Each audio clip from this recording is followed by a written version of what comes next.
और ये press conference basically सबूतों के बिना पे हो रहा है, तो अदरवाइज़ ऐसे ही हवा में बोलने में तो काफ़ी लोग बोलते ही हैं।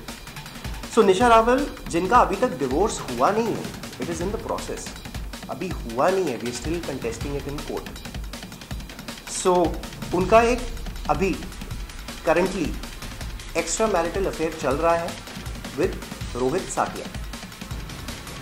अब रोहित साटिया कौन है? कुछ लोग जानते हैं रोहित साटिया कौन है। बेसिकली रोहित साटिया वो शख्स है जो निशा के मुंह बोले भाई हैं। 14 साल तक ये आदमी मेरे सामने निशा से राखी बंधवाता रहा। हमारी शादी में इसने कन्यादान किया है। सो रोहित साटिया बेसिकली लखनऊ से हैं, जिनकी ऑलरेडी एक बच्ची है, 7 साल की बीवी है, माँ है। तो उनको छोड़कर यहाँ पे बॉम्बे में रह रहे हैं पिछले 14 महीने से, जब से ये हुआ है। एंड ये सब कुछ मेरे बच्चे के सामने हो रहा है, because Kavish is in the house. Nisha की mother Lakshmi Rawal is also in the house. And Nisha ने ऑफकोर्स मुझ पर झूठे केसेस इसलिए भी लगाए ताकि मैं जो निशा का एक और इनफिडेलिटी वाला केस ऑलरेडी आप लोग जानते हैं, जो लॉकअप शो में बोला था। She spoke about that during 2015-16 she had an extra marital affair. वो अफेयर तो अलग है, वो तो खुद ही एक्सेप्ट किया है। ये अफेयर अलग है, ताकि अगर मैं कुछ बोलने भी जाऊँ तो इस पे डाल दो कि इसका अफेयर है। Moving on to the next things, Rohit Satiya basically इनकी कुछ फाइनेंशियल डिफिकल्टीज चल रही हैं। सो इस वजह से निशा के साथ मिलकर ये पूरी प्लानिंग की गई ताकि मुझसे मेरा घर, गाड़ियाँ, बिजनेस, बच्चा सब कुछ हटा लिया जाए। अब कैसे करेंगे? आपको झूठे केस में फंसा के करें ताकि ये फंसा रहे, कॉम्प्रोमाइज़ कर लें। कुछ टाइम पहले मैंने 1-2 महीने पहले सिर्फ इतना बोला था कि निशा एक गैर मर्द के साथ मेरे घर में रह रही है। तब काफ़ी आईब्राउज रेज हुए थे, काफ़ी लोग कह रहे थे कि ये कौन है, क्या है। आज ये सबूत कोर्ट में पेश हो गए। ये सबूत मेरे लॉयर्स ने कोर्ट में लगा दिए हैं, इसलिए मैं इसके बारे में बात करने जा रहा हूँ। और ये प्रेस कॉन्फ्रेंस बेसिकली सबूतों के बिना पे हो रहा है, तो अदरवाइज़ ऐसे ही हवा में बोलने में तो काफ़ी लोग बोलते ही हैं। सो निशा रावल, जिनका अभी तक डिवोर्स हुआ नहीं है, it is in the process, अभी हुआ नहीं है, we still contesting it in court. So उनका एक अभी करंटली एक्स्ट्रा मैरिटल अफेयर चल रहा है विद रोहित साटिया। अब रोहित साटिया कौन है? कुछ लोग जानते हैं रोहित साटिया कौन है। बेसिकली रोहित साटिया वो शख्स है जो निशा के मुंह बोले भाई हैं। 14 साल तक ये आदमी मेरे सामने निशा से राखी बंधवाता रहा। हमारी शादी में इसने कन्यादान किया है। So can you imagine the level of relations that we are showing to the world. मतलब आप एक तरफ भाई बहन का रिश्ता है, एक तरफ कन्यादान आप कर रहे हैं, लेकिन she is having an extra marital affair with Rohit Satiya. और इसका सबूत हमने कोर्ट में डाल दिया है। अब ये बात ऑफ कोर्स मैं पहले आप लोगों तक नहीं पहुंचा सकता था, because I didn't have proof. अब एक चीज़ जैसे मेरे साथ हुई थी पिछले साल, करेक्ट, उस टाइम पे मैं आगे आके अगर ये चीज़ बताऊं तो कैसा लगेगा? Suddenly the perception again goes कि अरे इसके ऊपर लगाई ये चीज़ें, तो अब शायद ये ऐसा बोल रहा है, और देखो भाई बहन के लिए बोल रहा है, which is a very normal thing. तो I didn't raise that question. मुझे 14 महीने लग गए हैं सबूत इकट्ठा करने में।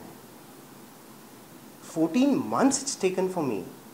एक एक चीज़, एक एक इवेंट, एक एक सबूत वहाँ से लेकर आओ, इससे बात करो, दोस्तों ने कुछ बताया, इसने कुछ बताया, कुछ चीज़ें हार्ड एविडेंस आपके पास आ जाती हैं। ये सारे सबूत इकट्ठे किए गए। It's taken a lot of effort from my end. So Rohit Satiya basically Lucknow से हैं, जिनकी ऑलरेडी एक बच्ची है, 7 साल की बीवी है, माँ है। तो उनको छोड़कर यहाँ पे बॉम्बे में रह रहे हैं पिछले 14 महीने से, जब से ये हुआ है। एंड ये सब कुछ मेरे बच्चे के सामने हो रहा है, because Kavish is in the house. Nisha की mother Lakshmi Rawal is also in the house. Everybody knows about the truth.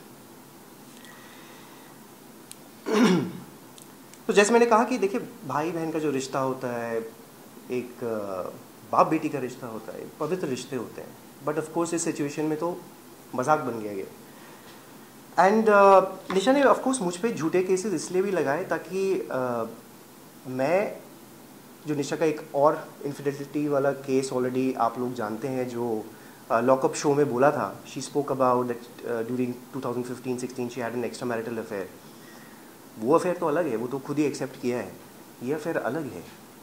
ताकि अगर मैं कुछ बोलने भी जाऊँ तो इस पे डाल दो कि इसका अफेयर है. तब तक झूठे केसेस मेरे फादर, मदर, भाई के अगेंस्ट भी फाइल हो चुके हैं. पहले आदमी उसमें लग जाए कि जवाब कहाँ देता रहे. वो तो यही सोचता रहे कि भैया मैं पहले इससे निपटूँ, पहले अपनी लाइफ को समझने की कोशिश करूँ कि इस कौन सी स्थिति पे मैं आ चुका हूँ, उसके बाद मैं लड़ने के लिए तैयार हूँ. उसके बाद में शायद कुछ. और क्या सबूत दोगे यार आप, जब कोई बोल देता कि भाई बहन है, क्या सबूत दोगे आप? Tell me. Until unless you don't catch them in the act, that is the thing. और अगर आप एक बार ये भी सोचिए, अगर इतने ही सच्चे थे तो 1 जून को जब निशा ने ये प्रेस कॉन्फ्रेंस रखी, सबको बताया कि क्या है, तो अपने अफेयर के बारे में पहले ही बता देते आप. 2015 में आपका भी हुआ था ना, आप बता दीजिए. हमारा तो कोई वो केस है ही नहीं, क्योंकि हमारे पे तो सारे झूठे चीज़ें हैं. आप सच्चे हो, आप अपना बता देते कि 2015 में आपका अफेयर था. तो वो तो हुआ नहीं. अब जब लॉकअप शो में तो ज़रूर चले गए, तो वहाँ पे पैसे जब मिल रहे थे तो सब सच्चाई बाहर आ गई. सच्चाई एक्सेप्ट करने का रीज़न क्या था? इतने महीनों तक तो नहीं किया, 10 महीने तक तो मैं गला फाड़ता रहा, लोगों को बोलता रहा कि नहीं उसका कुछ चल रहा है, अफेयर है. बट ऑफकोर्स जब तक आपके पास सबूत नहीं, आप कैसे बोलोगे?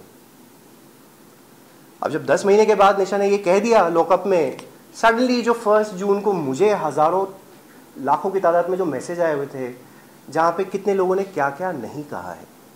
एक मौका मिल जाता है ना लोगों को बोलने का, क्या क्या नहीं कहा गया.